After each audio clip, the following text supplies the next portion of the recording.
I was just about to settle into my evening ritual, sinking into the worn-out couch, a nice beer in hand, when my phone buzzed on the coffee table. The screen lit up with an unfamiliar number. I groaned internally. Definitely another scam call.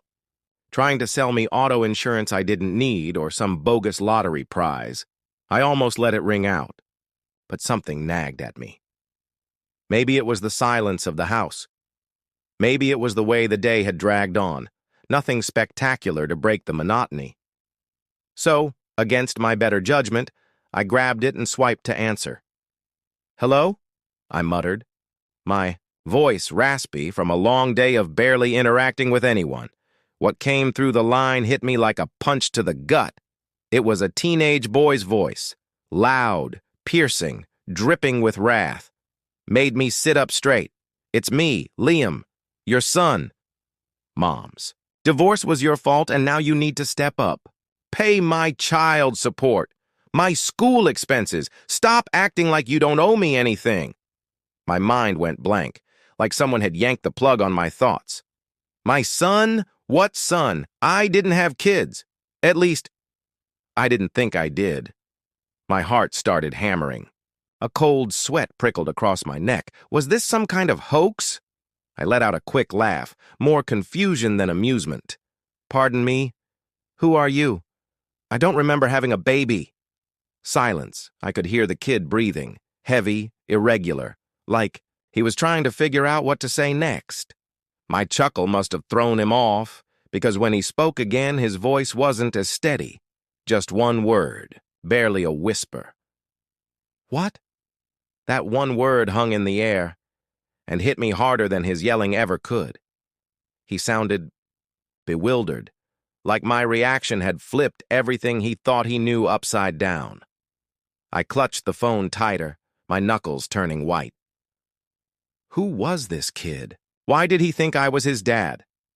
My brain scrambled for answers, but nothing clicked. I'd been alone for years now. No wife, no family, just me. In this quiet house. There had to be a mistake. "Look, youngster," I said, keeping my tone calm, even, though my stomach was twisting into knots. "I don't know who you are or what's going on, but I think you've got the wrong guy. I don't have a son named Liam. I don't have a son at all." I waited for him to argue, to shout again, but he didn't. The silence dragged on, and I could almost feel his confusion through the phone.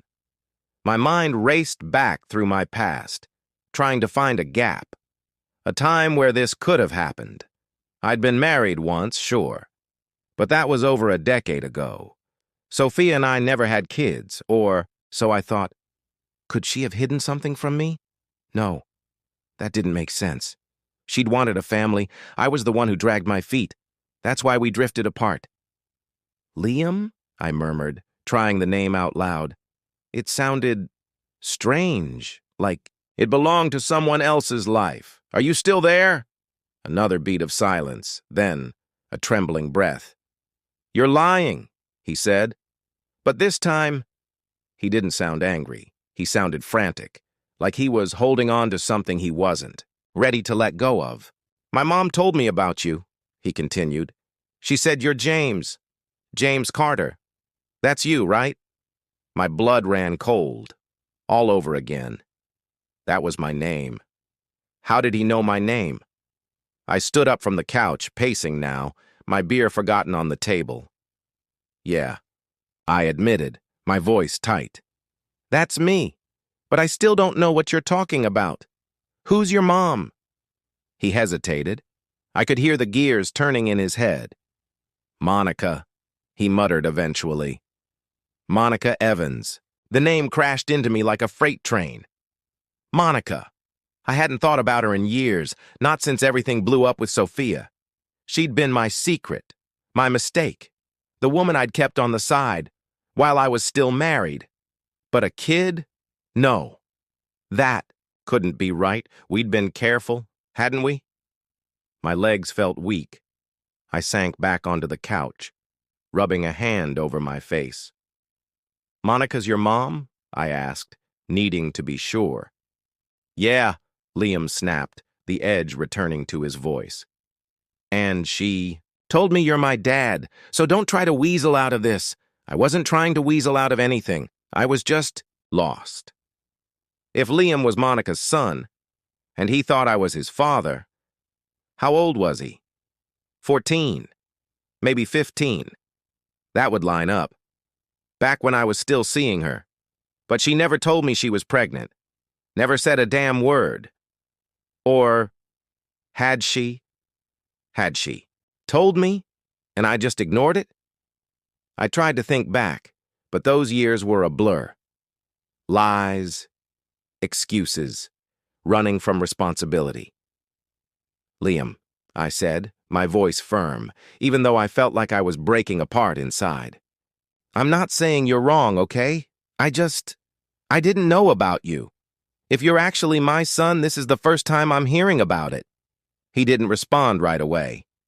I wondered what he was thinking. Was he mad? Scared? Did he even believe me? You didn't know? He finally asked, his voice raw. No, I answered honestly. I didn't. Monica never told me. Another pause. Then a bitter chuckle. Terrific. Just great. So you're saying I've been yelling at you for nothing? I didn't know how to answer that.